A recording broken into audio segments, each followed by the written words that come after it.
Tuh, 2, 3. Nyobain kesemek pertama kali cek. Nih, aku pertama kali nyobain ini. Kamu? Aku juga pertama kali kok. Jadi ini namanya buah kesemek. Bahasa Inggrisnya apa, Bu? Persimmon. Persimmon. Dia tahu nggak ini yang putih-putih apa? Debu.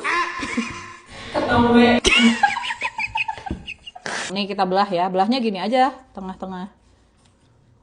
3, 2, 1. Ada bijinya nggak? Enggak. Betul. Tidak ada bijinya nih. Kamu satu, aku satu. Nah, ini setelah dicuci.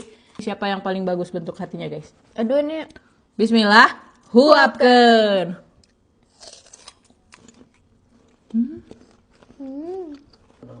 Bisa. kayak rasa apa? Bentar. ada. Nanti komen. Kayak rasa. Jadi kalau di deskripsiin ini rasanya nyakrek, terus aromanya kayak sedikit kayak mangga ya, tipis-tipis, dan teksturnya kayak makan Apa ya? apel.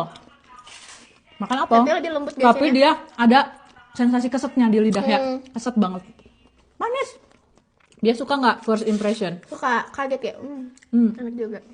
Oh ya, BTW ini harganya 1 kilo 15.000. Yang beli nenek kita, Nin. Gimana guys, yang udah coba buah kesemek komen dong. Gimana rasanya? Aneh atau enak? Huapkeun, Mbak.